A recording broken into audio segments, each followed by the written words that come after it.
4 দিনের মধ্যেই কলকাতা হাইকোর্টের নির্দেশে সিবিআই দায়িত্ব পেল তদন্ত করার। কিন্তু পেলেও কি হবে, এতদিন হয়ে গেল, সিবিআইও নোট নরণচরণ, অর্থাৎ একটু এগোয়নি তদন্তের গতি।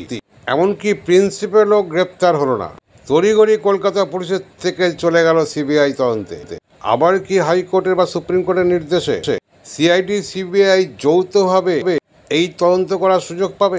তবে যদি টাগ অফ ওয়ারের মতন জাস্টিস মিলতেও পারে। এখন তাই অনেকের মধ্যে প্রশ্ন উঠেছে, কলকাতা পুলিশই সঠিক ছিল।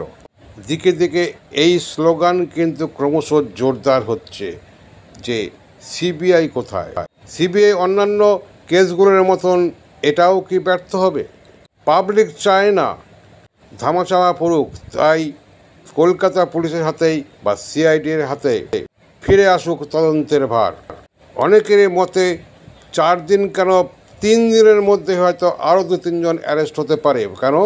পুলিশ যেভাবে তদন্ত করতে চায় সিবিআই সেভাবে করতে চায় না, এটাই বারবার প্রমাণ হয়েছে। তবুও আদালতের কাছে বারবার যায় যারা, আর আদালতও সিবিআইকে দেয় তারা। কিন্নর সংগঠন থেকেও চুঁচুড়া চন্দননগরে আরজিকর কাণ্ডে বিক্ষোভ প্রতিবাদ মিছিল বেরোয়, তাদের ওপর আঘাতও আসে। শুনুন তারা কি বলছেন। আপনারা দেখছেন এখন নজর ইএনসি বাংলা চ্যানেল থেকে। আমি ডাক্তার সঞ্জয় সেন আপনাদের সামনে।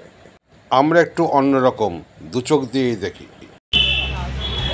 যাতে আমাদের এই মেয়েরা আজাদি পায়, কেউ যাতে ভয়ে না বাঁচতে পারে।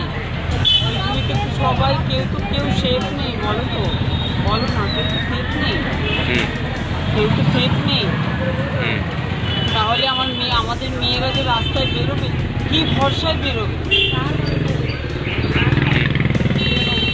এই বললে বিশ্বাস করবে না, কালকে ওই মেয়েটাকে ওখানে স্টেশনের সামনে দাঁড়িয়ে একটা লোক বলছে যে তোমার ওপেন বলছে যে তোমার জামাটা খুলে দাও। এটা কোনো কথা?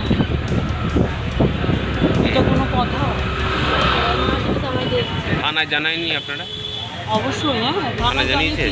আমার এখানে এমন গালের মধ্যে মেরেছে, এটা কি ধরে? এই দেখো, ঠিক আছে।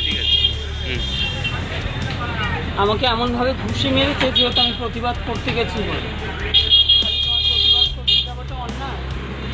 একটা মেয়ে হয়ে একটা মেয়ে লড়তে যাবে না? আমি হচ্ছে রাঞ্জনী কমেন্ট থেকে, আমার আরও লোক আছে, তারা আমার সাথে ছিল। আমার পাড়ার মেয়েরা এরা সহযোগিতা করছে। তো মেয়েটার জন্য, যে মেয়েটাকে এত কষ্ট দিয়ে ওরা মেরেছে, সেই জন্যই আমরা আওয়াজ তুলেছি যে তাহলে কি আমাদের এই ছোটো ছোটো মেয়েরা রাস্তায় বেরোতে পারবে না?